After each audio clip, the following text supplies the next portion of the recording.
Well, welcome to the Business Spotlight series. My name is Tanner O'Brien, senior partner here at Action Coach in Central Texas, and I am excited to be sitting down with Chad Sakonchick, the founder of BetterLegal.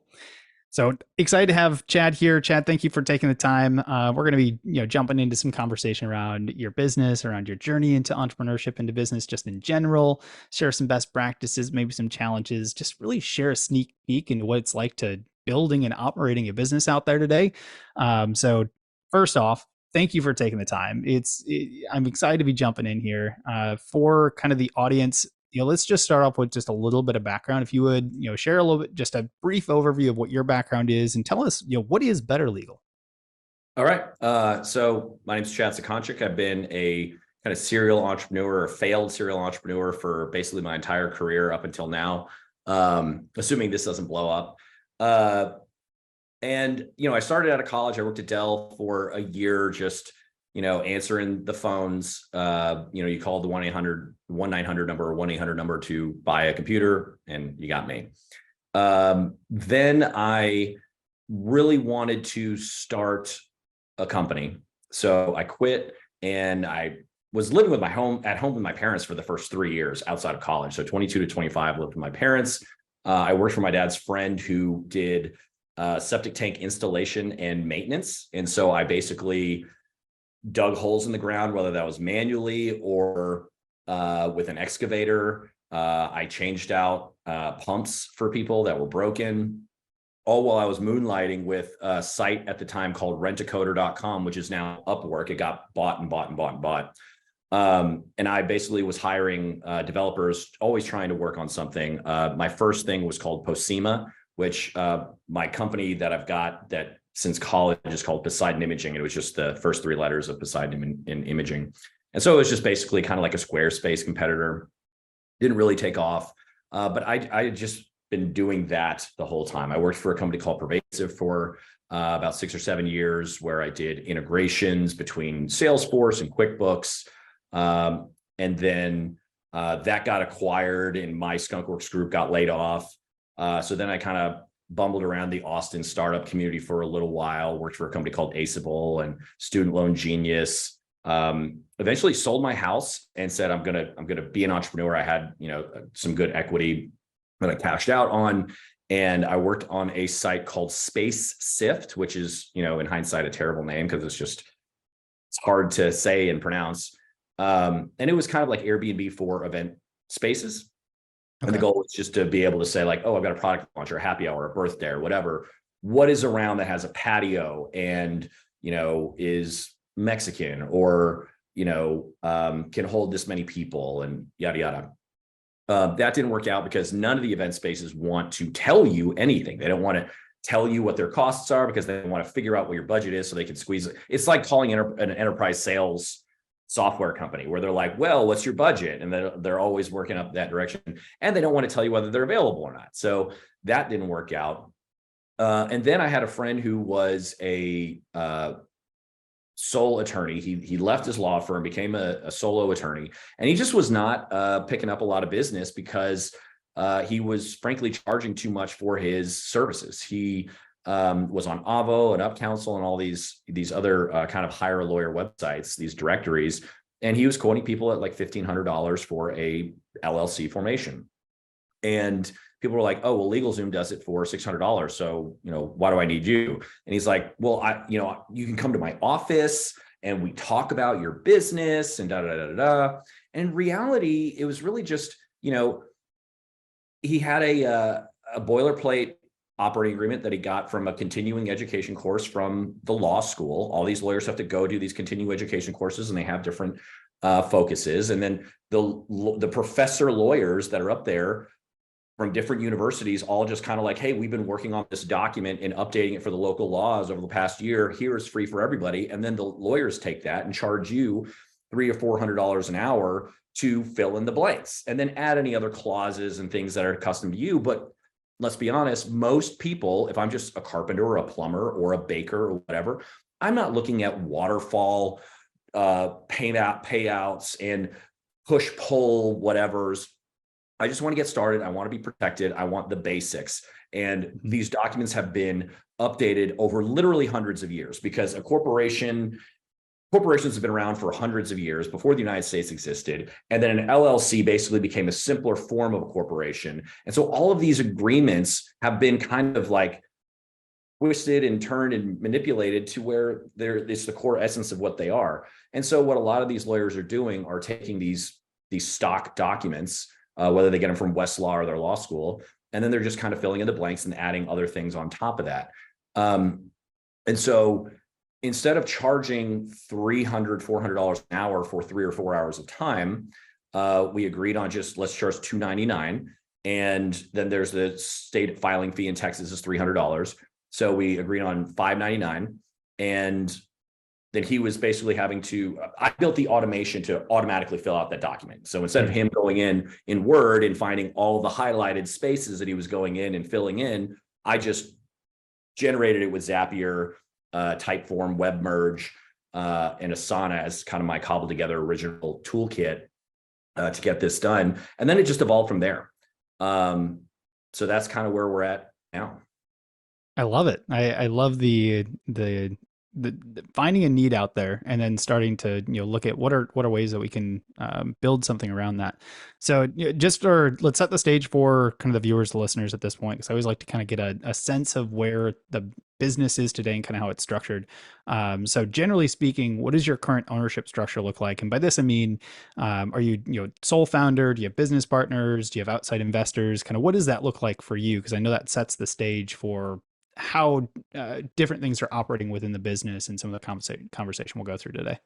Yeah, so we started as an LLC for multiple years, and then bootstrapped it for a while, then brought on some angel investors. But then the more people we brought on, you had to then, the slice of the pie is this big. So every time you wanted to add or raise a little bit of money, you basically had to get a signature from all of the owners. And so that's the difference between an LLC and a corporation, really, is that an LLC is like there are 100 units. And I'm simplifying this greatly, but an LLC is essentially there are 100 units and I have 50 units and you have 50 units. So if we want to bring someone else on and give them 10 units, then I have to give up 5 units and you have to give up 5 units. So we have to agree on that. And so then when you add more people, it becomes more complex. So that's why the vast majority of businesses in the United States are LLCs, because they're not adding investors all the time. So a corporation makes this easier to where you have 100 units, but then you just add another 100 units. And so then you add 100 units and then you sell those new units out. So you start with 100 units, then you have 200 units, and then you have 300 units. And that's why your ownership kind of dwindles over time instead of taking the percentage out of your unit chunk in an LLC. So we converted from an LLC to a corporation officially a couple of years ago. And now we're just a full-on corporation. We're a Delaware corporation. So we were a Texas LLC, then we became a Delaware corporation with a Texas foreign entity. And so then you get into the whole thing of, why Delaware, Wyoming, or Texas, or whatever. And generally, and this is not legal advice, but generally you file in the state that you do the work in. And so investors love Delaware. And so you form the company in Delaware as the domestic or the state of origin. And then you have to file an additional foreign LLC. And it has nothing to do with foreign as like a foreign country. It is a foreign as in not the original state. So foreign from the original state. So domestic in Delaware, foreign in Texas, and that's our current setup. Very cool. I appreciate you going through that, because that's I think that's something for the business owners and the entrepreneurs that do follow these and watch a lot of these. We don't talk enough about is just kind of what does that look like, things like that. So I appreciate you kind of walking through what that looks like for you. I'm always curious as your journey is kind of unfolded, especially with with BetterLegal here. What role do you currently play in the business? Whatever hats exist, I'm in. So I'm kind of a maestro, I would say. So, I dive deep solo into something and I learn it first. So development, I developed the original system and then eventually we hired developers to do that. Marketing, I did the marketing, I did the Google ads, I did the Facebook ads, I did all these things initially, and then I hired people. And then, the organic, the social, so YouTube, TikTok, Instagram, I did these things myself. And then I hired people. So now I'm kind of more of a manager of all of these tiny groups of people. And so just to be clear, BetterLegal has 0 employees. BetterLegal is 100% contractors, including me. So my company, Beside Imaging, is actually a contractor of BetterLegal. And then everybody else we work with is also a contractor of BetterLegal. And some people are hourly and some people pay a flat fee a month and they just manage it on their own time because it's not work that needs to be done every single day. We basically pay for their expertise and their skill set, and they jump in whenever they feel the need, or if there's an urgent need, they do that now. So that's essentially how that's laid out. Beautiful. I love that. That's some really good context. I want to highlight that point you made of going very specific and going all in, learning it yourself first, and then hiring out for a lot of that. I think that's I want. Sorry to interrupt. I want to touch on that because one of the biggest mistakes, other than lack of patience, the biggest mistake I see people make is that they just think that they could just pay for something. And, someone comes up and they say, oh, I know how to do this thing and pay me $100,000 a year and I'll do that for you. We have hired 4 different people that used to be employees of LegalZoom, and they were worse than awful. They promised all kinds of stuff. Oh, I started LegalZoom when they were $10 million in revenue, and I helped drive them up to $100 million in revenue. That person did not do that. That person was on the train when the train was moving, and they got on at $10 million and they got off at $100 million. And so every single LegalZoom and former LegalZoom employee that we have hired has been just abhorrent. And so I like to get in first, do the work, understand what is necessary. And then I know and I do most of my hiring on Upwork. And so if someone is, I know what to ask for, and I know when someone is BSing me, and I know when they're overpromising, and so I can just leave. So the biggest thing that I can say to anybody, the best advice that I can give is to do the work first. And if someone promises you something, do not sign a year-long contract. Do not be able to get in and get out. So it's okay to do this test. It's okay that we hired these people. The problem is that we held on to them for too long. We had too many people saying, well, give them more chance, give them more of a chance. And it was terrible. So I would say hire fast, fire fast, but also know why you're hiring. If someone just says they'll do it for you and you're not willing to learn yourself, you're not an entrepreneur. You're not willing to do that extra bit. Then you're just someone who is getting VC money and then giving it to other people, and you're just the flow through. That's so powerful. I mean, anyone watching this, pause, rewind, rewatch all of that again, because it very, very important lesson to learn on that. And I don't know the number of business owners I've had the privilege of chatting with that have gone through. Whether it's hiring outside contractors or employees or things like that. And they just didn't know enough about the role to ask the questions they needed to find out if this person was actually going to be the level of competent they needed for the role that they were building in. Got to know a little bit of it. And that goes from get in, start doing it, figure it out, and then go hire people that you can actually address and understand how can they get you the results and how do you manage it. Much easier when you have a better context of that. So I appreciate that. But let's talk a little bit about what makes BetterLegal so special. I know we've talked a little bit about it so far, but when you look at kind of who primarily does the business serve? If I'm on watching this video later on and I'm sitting in the audience going, how do I know that BetterLegal's the right fit for me, whether I'm starting up a business or maybe have some other service that I may need? Kind of walk us through who primarily y'all look to serve.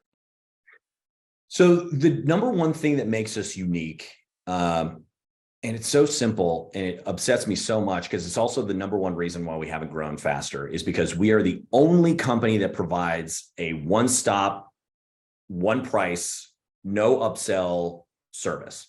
So we charge $299. Now we do have subscription services you can add on to, but these are required things by the state. So you can choose to do these things yourself, or you can hire us to do them. But overall, we do not nickel and dime you. So it's $2.99 for that service of filing the state filing, getting your EIN, which is your tax ID, generating the legal documents, and getting you all of that information. Now, we also charge the state fee. So state fee in Texas is $300, Colorado is $50, Florida is $125. So it's $2.99 plus the state fee. But every single, and we do it as fast as the state does it. So if it's in New York, we can get it back to you within an hour if you do it during business hours, because New York is instant. Texas is 2 days. So we get it to you in 2 days. Every other provider, every other business formation services provider does this little game of, what do you need? Do you need the state filing, just the state filing, or do you need the EIN as well? And EIN stands for employer identification number. And most people that are just starting out, they might be great at their craft or whatever they do, but it is such a terrible name that the tax identification for your business is called an employer identification number. What if it's just me? What if I'm not employing anybody? Do I need an employer identification number? Yes, because it's your tax ID for your business. It's your business's social security number. And people get confused. And so all these other companies say, oh, well, the bronze plan is free or $49 and you just get the state filing. But do you want the EIN? That's an extra $100. Do you want the legal documents? That's an extra $100. It's going to take it's going to take 30 business days, which is 6 weeks. Do you want that faster? And I always wonder, does that mean that they're taking your money and literally sitting on it for 2 weeks before they do the filing, getting it back, and then sitting on it for another 2 weeks before getting it to you?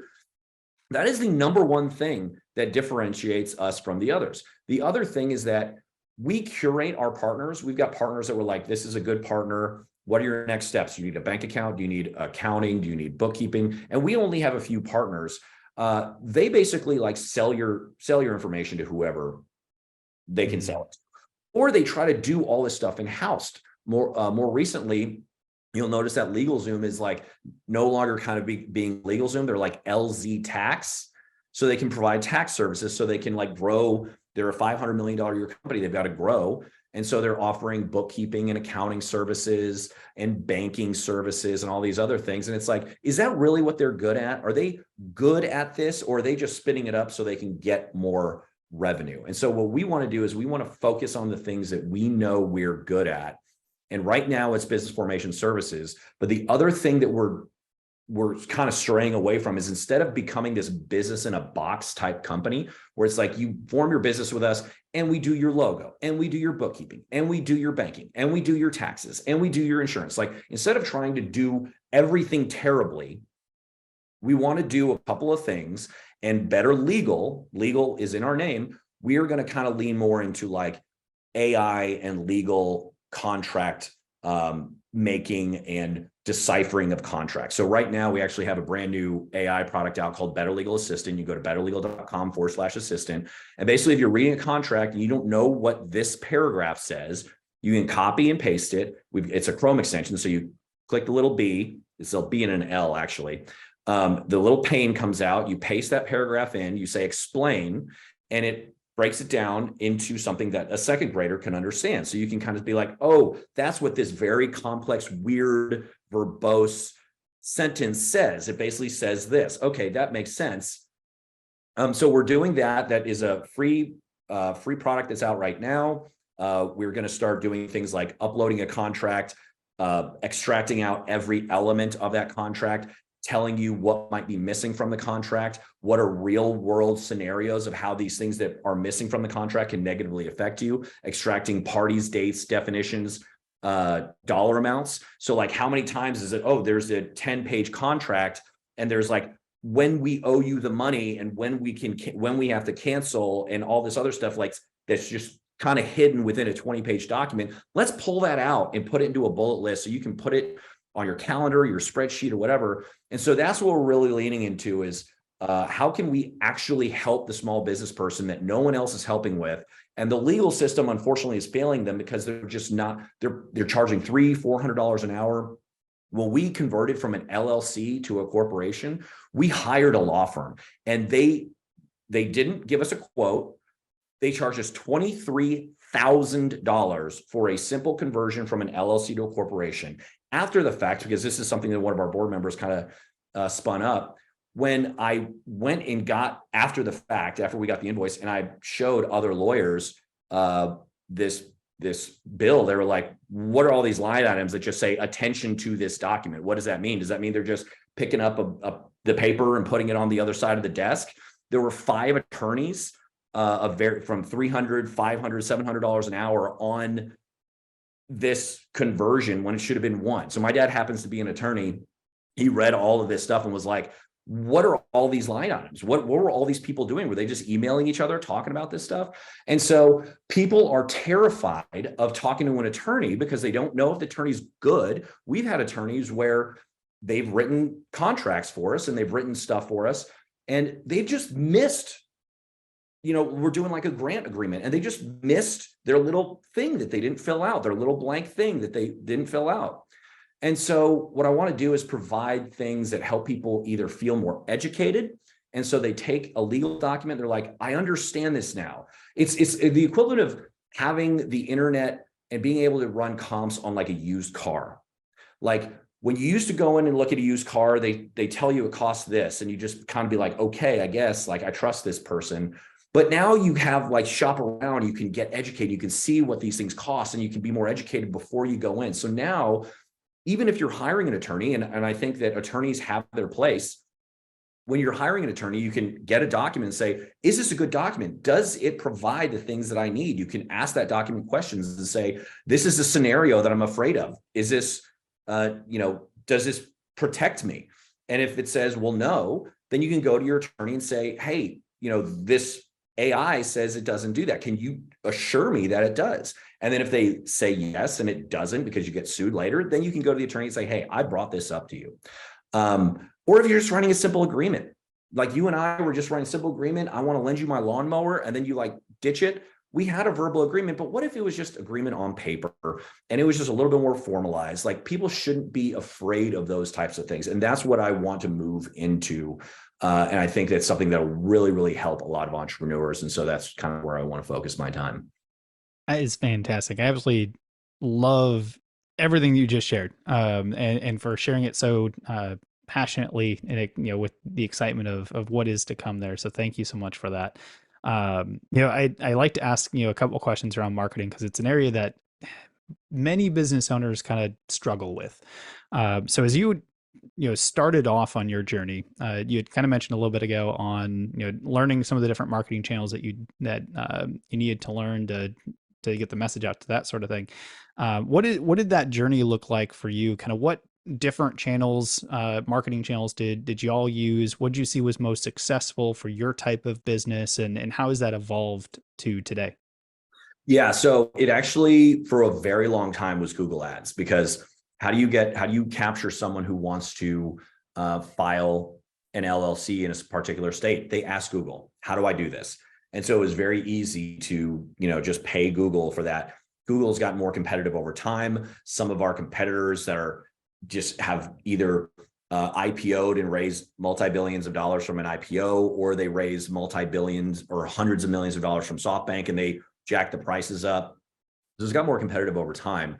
But we've started to do more SEO, where we're starting to focus on, how do we, instead of just trying to sell people, what a lot of people have talked to us about that they liked about us early on is that our form, when you go in and you're filling out the form, we try to educate you as you are filling out the form.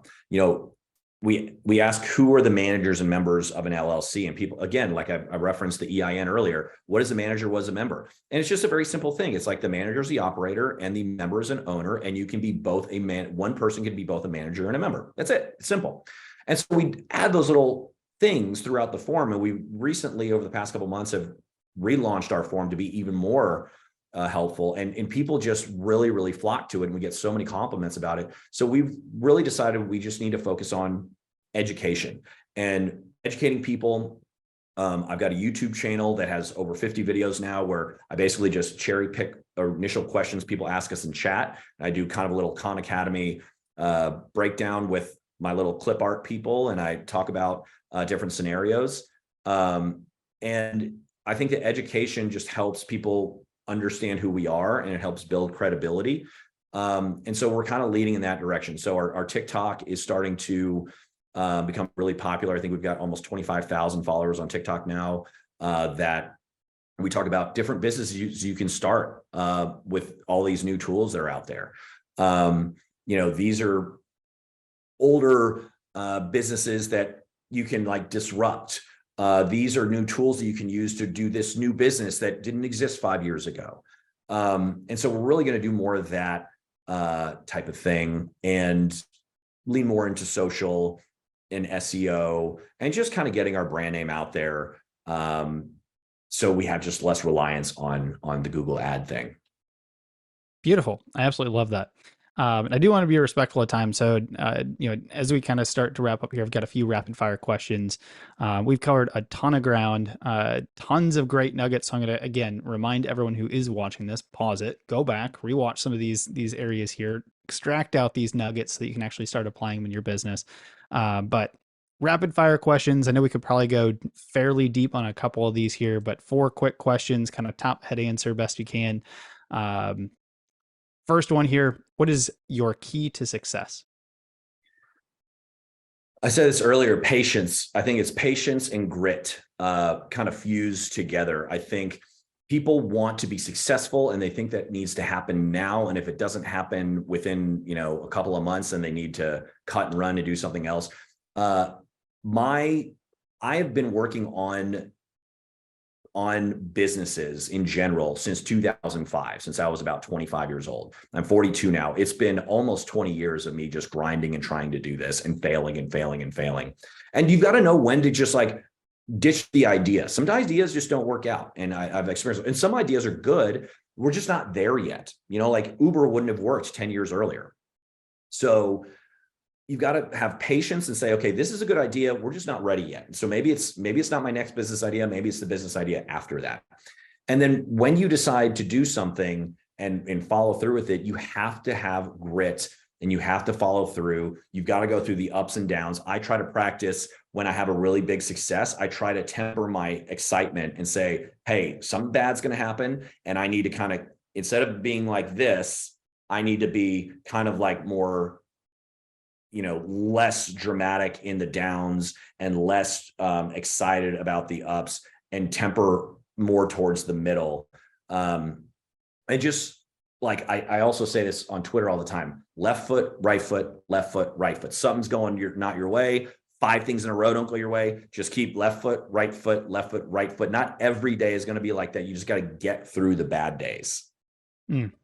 I don't know if this would necessarily have a different answer, but what's your one piece of advice that you give to business owners overall? Write more stuff down, documentation, processes.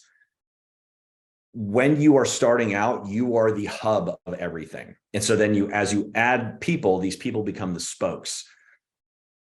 When you add a certain amount of people, then you're always the hub. And so if you continue to be the hub, you stress yourself out and you're just having to talk to more and more and more people. And so you need to kind of facilitate something where there's processes and documentation, and you need to foster people talking to each other without you in the middle. And especially when everybody's a contractor, like in our situation, it's taken a long time to try to get people to not go through me, send me something for approval and then me send that to another person, just say, hey, why don't y'all just talk to each other and leave me out of this? And trust those people to do that and not be upset if it didn't come out the way you wanted, because you did remove yourself from that. I love that. What's one book that you're either reading now or have read most recently? Right now, I am reading, it's a biography on Walt Disney. I just finished a book called Super Mario. I'm fascinated with Nintendo lore. I think, so these are podcasts, but listen to the two-part series on Acquired. There's a podcast called Acquired, and they do a 2-part series on Nintendo. They're 3 hours each. And then they have books in their kind of episode guide where you can follow up with these other books. But Nintendo actually in its heyday was one of the most powerful companies that was out there. And they pioneered a lot of the things that actually make that Apple has repackaged for the iPhone to be so dominant in the industry. And so that kind of goes back to, maybe this idea is right for now, but maybe it's actually going to be a better idea later. So like the App Store, Nintendo was the first one to do that. Taking a small chunk of every developer's product, Nintendo was the first one to do that. So yeah, Walt Disney, I think Disney and Nintendo are companies that have stood the test of time, and they're good things to study. Very cool. I love that. And kind of final rapid fire question. When you look at your business overall, if you had just one area that you would choose to improve magically overnight, what area would you look to improve in your business? Ooh, probably always distribution. It's like the first time, second time founder conundrum. The first time founder focuses on product and then releases it to the world and wants to know why nobody wants it. And the second time founder is like, how do I build distribution before I even have a product? How do I build an audience? How do I get people excited about this and talking about what I'm building before it's actually out there? So by the time I launch, I have an audience of people that are chomping at the bit to get it. Love it. So before we wrap up with the final question of the interview, where can folks go to find out more information to connect with you? You mentioned a YouTube channel as well. Kind of where should we send people for more information and just continue to keep track of all the amazing things y'all are building?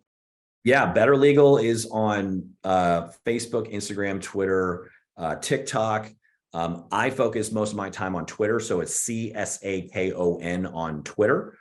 And I just basically share, I share our revenue, I share wins and losses and just little quips every day. So beautiful. I love it. And I will link as much as I can in the video description below. So once we are wrapped up here, make sure you go down, check out all of the wonderful areas to learn more and make sure that you do follow and get in contact. So Chad, as we wrap up, I always like to end on kind of one very specific question, and that is this: what is most inspiring to you today? man, the easy and the kind of cop out answer is AI. It's just gotten so insane. Like people can't shut up about it, but I also understand why. It's like 2 years ago, everybody was talking about crypto, but like crypto wasn't actually helping people on a daily basis. People were like trying to shoehorn use cases into it. But AI is actually doing real things. I'm generating real images. I'm generating real copy. I'm generating real strategies. I'm doing real things with it. So yeah, if you're not kind of on the A bandwagon, you're falling behind. I love it. It is absolutely fascinating to watch how fast kind of the popularity of that has exploded in just the last few months. So, but Chad, no, I appreciate it. This has been an amazing conversation. Lots of great nuggets, legal things, business building wise, kind of everything there. So definitely worth a rewatch if you're watching this right now. But thank you so much for taking the time. It's been a genuine pleasure. Yeah, my pleasure. Thank you.